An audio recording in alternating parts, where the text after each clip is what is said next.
Across the developed world, the math on pensions is falling apart. In the 1950s, there were 16 workers for every retiree in the United States. Today, there are fewer than 3, and by comparison, they are still doing pretty well. In Japan, the working age population has shrunk by 14 million since 1995, and in France, pension spending already eats up 14% of the country's GDP, one of the highest shares in the world. These systems were built for a time where people had more children and had fewer years in retirement. But that world is gone. Global life expectancy has jumped by 30 years, birth rates have collapsed, and the numbers simply don't balance. By 2050, 1 in 6 people on Earth will be over the age of 65, up from 1 in 11 today. At the same time, fertility rates have fallen below replacement levels in nearly every developed country, and that means fewer people entering the workforce and fewer taxpayers supporting everyone else who's already retired. But even still, almost no government wants to touch the problem because fixing it means asking people to work longer, pay more, or get less. And none of those options wins elections. Already this rock and hard place is destabilising several major global economies, and by the numbers alone, it's only going to get worse. So, is the pension problem possible to solve? What happens if we don't? And finally, is there any country that's actually making any progress on this issue? We all know that AI is reshaping the job market rapidly. Nearly half of workers worldwide fear unemployment due to AI and technology. The worst part? They still think they won't get affected until it hits them like a truck. Which is why I have teamed up with Outskill to bring you a 2-day live AI mastermind training, which has so far been attended by 10 million plus people globally. They are hosting a 2-day live AI mastermind workshop this Saturday and Sunday from 10 AM to 7 PM EST.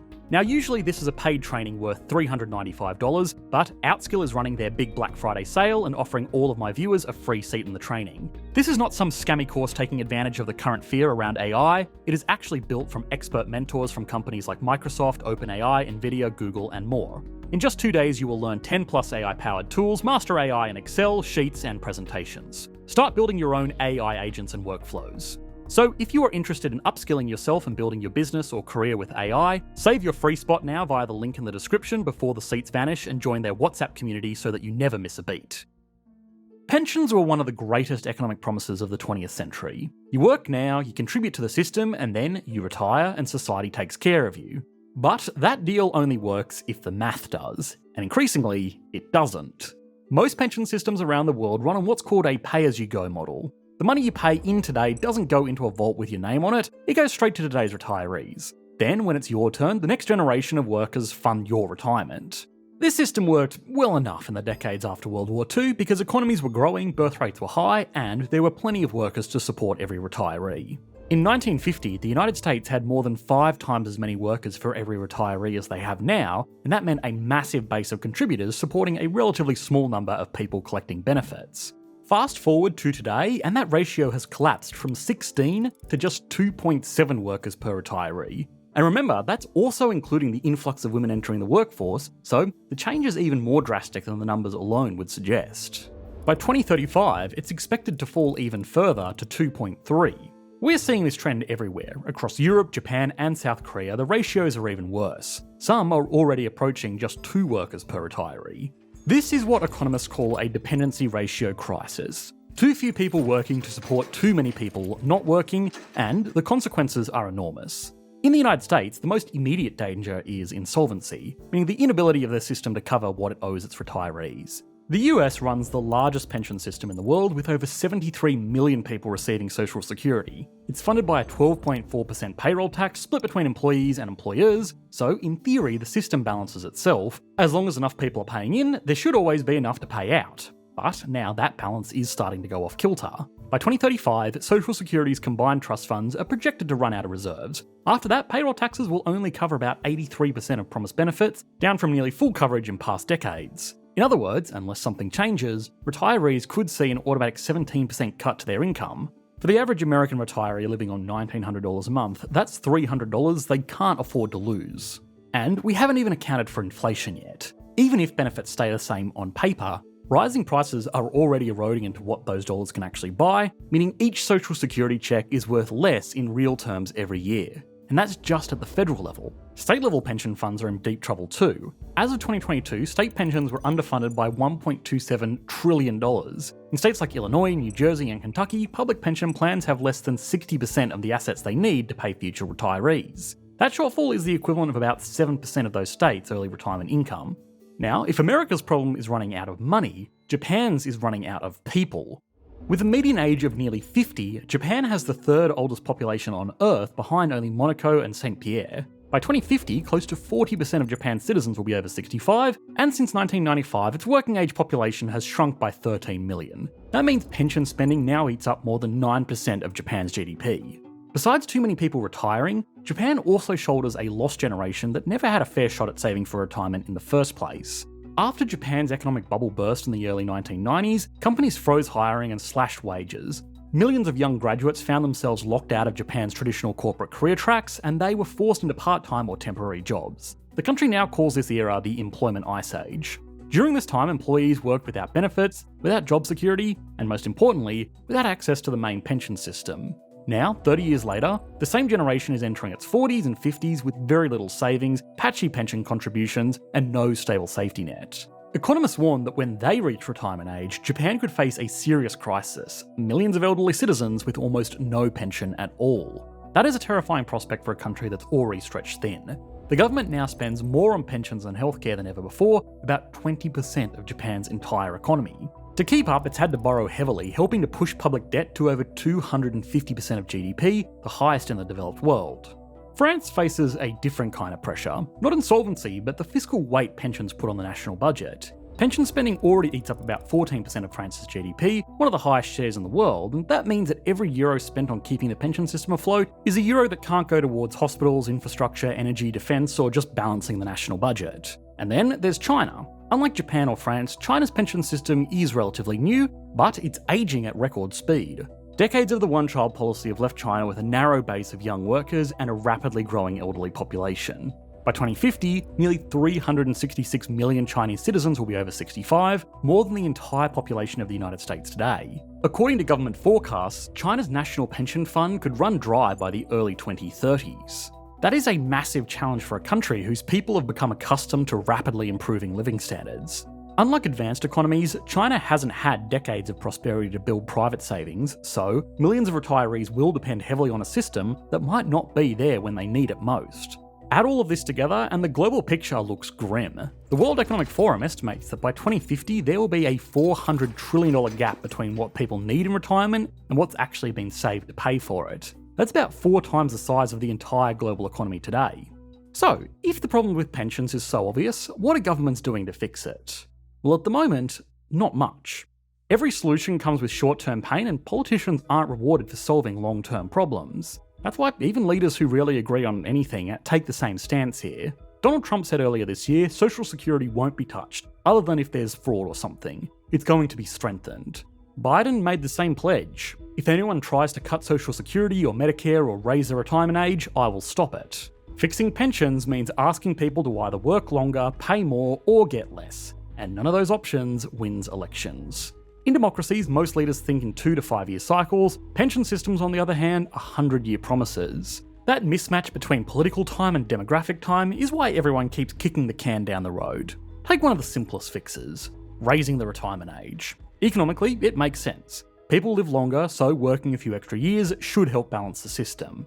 But let's take France as an example. When the government raised the retirement age from 62 to 64 in 2023, millions of people took to the streets. Garbage piled up in Paris, strikes shut down trains and schools, and approval ratings for President Macron plummeted.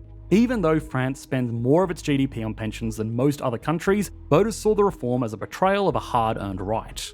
So, raising the retirement age has proved challenging. So then, the second option is cutting benefits. Again, it works on paper. If there isn't enough money, you reduce payouts, but in practice, it risks pushing millions of seniors into poverty. In France, nearly a quarter of retirees already rely on their pensions as their only income. In Japan, roughly 1 in 5 seniors already lives in relative poverty, which means even modest cuts risk pushing hundreds of thousands of people below the poverty line, and inflation is only making things worse, lowering the real value of those payments year after year. And then there's another layer to the dilemma. Older voters are the most likely to turn up to the ballot box. They are also the ones with the most to lose from pension reforms, so politicians have every incentive to protect benefits, even if it means blowing up the budget later. Now, if governments can't cut spending, their next move is to raise revenue, usually by asking younger workers to pay more. The problem is that raising payroll taxes hits every group that already feels squeezed by housing costs, student debt, and inflation. In places like the UK and Japan, younger generations increasingly doubt they'll ever see the benefits they're paying for, and if taxes climb too high, young mobile workers can simply leave to chase better opportunities in countries with lower burdens. But there's the fourth option: privatisation. In theory, privatised systems shift responsibility from the government to the individual, reducing the long-term strain on public finances. Chile tried this back in 1981. It replaced its state pension system with a private retirement accounts managed by investment firms, and for a while it looked like a success. The model was praised internationally and even inspired parts of pension reforms in Latin America and Eastern Europe. But over time, cracks started to appear. Many workers couldn't afford to contribute enough, and market downturns slashed returns. The result was that pensions were far smaller than promised, and the people of Chile took to the streets to protest and demand reform. The Chilean government eventually had to step back and guarantee minimum payments, essentially re-socialising the system it had once privatised. Some countries have gone a different route with self-funded retirement systems that encourage people to save through tax-advantaged accounts. Here in Australia, our superannuation system, often just called super, is one of the best known examples. It's essentially a mandatory retirement savings plan built into the workplace. Employers are required to contribute a percentage of an employee's income into a personal account that workers can access once they retire. Employees can also top it up with voluntary contributions, and both are given favourable tax treatment to encourage saving. Over time, those contributions are invested into stocks, bonds, and real estate, growing into a large nest egg that supplements or even replaces government pensions entirely. It's a system that's been running for more than 3 decades, and it's transformed Australia into one of the world's biggest holders of retirement assets, more than $4 trillion in total. That's larger than Australia's entire annual GDP. In theory, the model takes pressure off public pension budgets by shifting responsibility to individuals and employers, but in practice, it comes with some big trade-offs. The generous tax breaks designed to reward people for saving cost the government dearly, roughly 1.9% of GDP every year in lost revenue. That's money that could otherwise be spent on healthcare, education, or infrastructure. So, while superannuation reduces the long-term pension burden, it also narrows the pool of funds governments rely on to run everything else. It's also not perfect from an equality standpoint. Wealthier Australians benefit the most because they're able to contribute more and take greater advantage of those tax breaks. Meanwhile, lower-income workers, who nominally benefit far less from lower taxes, end up relying on the same public pension system the policy was meant to relieve. So yes, it works, but mostly for those who are already doing well. At the end of the day, all the choices come down to the same political paradox. Everyone agrees pension reform is necessary, but no one wants to be the one to do it. The problem is the longer governments delay, the more drastic the eventual fixes will have to be. So, is anyone actually doing anything about it? A few countries are. In Denmark, for example, the retirement age isn't a fixed number, it's tied to life expectancy. As people live longer, the age to qualify for benefits rises automatically. There's no huge national argument every few years, and some reforms that shock the system, just a predictable adjustment that keeps things balanced. When the rule was announced in 2006, the official retirement age was 65. By 2030, it will rise to 68, and possibly 70 by the early 2040s, if lifespans keep increasing. That gives people decades to plan ahead and keeps the system solvent without anyone feeling blindsided. Germany and the Netherlands have followed similar paths. Both countries have linked their pension age to demographic data, effectively saying, if we're living longer, we're working longer too. In Germany, the retirement age is currently 66 and will reach 67 by 2031. In the Netherlands, it's 67 and will automatically adjust with life expectancy.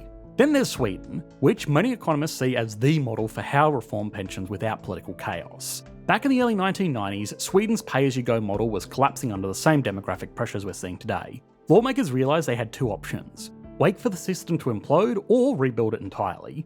They chose the latter. Instead of promising fixed benefits forever, Sweden switched to what is called a notional defined contribution scheme. It works like this. Each worker's benefits are tied to what they paid in over their lifetime, and the payouts automatically adjust if the economy slows or if people live longer, so the system just corrects itself over time. For example, when the global financial crisis hit in 2008, benefits dropped by about 4%. Not ideal, but the system stayed solvent, and because the rules were transparent, there were no riots, no protests, and no panic. Other countries are experimenting with more targeted fixes. One approach is means testing, which means scaling down or cutting pensions for the wealthiest retirees. It's controversial, sure, because it challenges the idea that everyone gets back what they put in, but when budgets are tight, it can make sense to extend the most support to those who truly depend on it. Australia and Canada both use some form of means testing. In Australia, retirees with high incomes or large superannuation balances lose part of their public pension once they pass a certain threshold. In Canada, the Guaranteed Income Supplement works the same way. It tops up pensions for low-income seniors but gradually phases out as earnings rise. New Zealand's approach is slightly different. Everyone over 65 receives a flat pension called New Zealand superannuation regardless of income, but it's taxed as regular income, which means wealthier retirees effectively pay a portion back through their higher taxes. It's a simpler, more transparent way to target support while still preserving the sense that everyone contributes and everyone benefits. So yes, there are no easy answers, but there are some lessons. Countries that act early, like Sweden or Denmark, show that gradual automatic adjustments are far less painful than sudden crises. People need to believe that the system will still be there for them, the rules won't change overnight, that contributing now will actually mean something later, and reforms that are transparent, predictable and fair can go a long way towards building that trust. If economics teaches us anything, it's that the longer you ignore a predictable problem, the more catastrophic it becomes when it finally arrives. So, if pensions really are ticking time bombs and governments can't agree on how to defuse them, maybe it's time to think about something more radical. We actually covered one such idea, a plan from billionaire hedge fund manager Bill Ackman to give every newborn household $1,000 to secure their retirement before they even started working. It's obviously controversial, especially considering who it's coming from, but that doesn't necessarily mean it's wrong. You should be able to click to that video on your screen now. Thanks for watching, mate. Bye.